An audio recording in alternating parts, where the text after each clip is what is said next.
thank you, Mr. Speaker, and I thank the gentleman for yielding me the customary 30 minutes and yield myself such time as I may consume. Gentlewoman is recognized. Mr. Speaker, the Republican majority has placed the House in a terrible bind this morning. They've taken a worthy bill to authorize the Coast Guard, which enjoys broad bipartisan support, and tied it together with an unwise, unrelated, misguided bill that will severely limit the ability of states to fight the harmful invasive species that are destroying local ecosystems and disrupting local economies. In the majority's pledge to America, leaders of the House promised we will advance major legislation one issue at a time. And this pledge is broken yet again today by this bill we are debating. Shipborne ballast discharge has introduced approximately 180 non-indigenous invasive species to the Great Lakes, which comprise 20% of the fresh water on this planet. And as long as I have been privileged to serve in Congress, members on both sides of the aisle have vigorously protected. In fact, during the debate on NAFTA, we discovered, along with our Canadian friends, that the Great Lakes water was to be sold along with in the other parts of the country that were had shortages of water.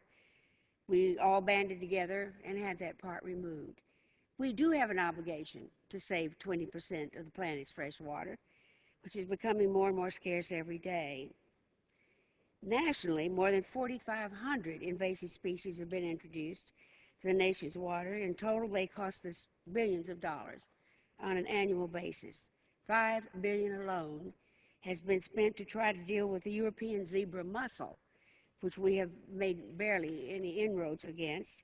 It was introduced to the Great Lakes and can be found by the thousands throughout the lakes. They attach to the hard surfaces so thickly that they clog the municipal water systems and electric generation plants, costing over $1 billion a year to control.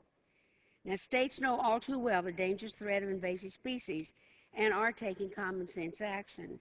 But today's bill destroys the effective work by taking away the right of the states to have control. We must allow states to have an equal voice in protecting their ecosystems and economies if we are truly to solve the threat of invasive species in our waters. Despite the unique challenges facing each state, the majority is demanding that all states follow one set of federal requirements. This approach is completely different from the one taken by the congressional Republicans when we were debating regulations that would affect mountaintop mining corporations. That's to take off the top of a mountain and throw it down into the valley, oftentimes clogging up the water supply. The Republican majority earlier this year passed H.R. 2018, which gave power to the states to decide whether or not they should follow the guidelines set forth by the EPA to regulate pollution from mountaintop mining. But when it comes to ballast water, suddenly we think that the federal government and not the states must have the final say. This inconsistency and obviously this war against the EPA is causing great consternation in the country. The only consistent logic in their approach is that in both instances, they are advocating the interests of the respective industries, not the interests of the American people.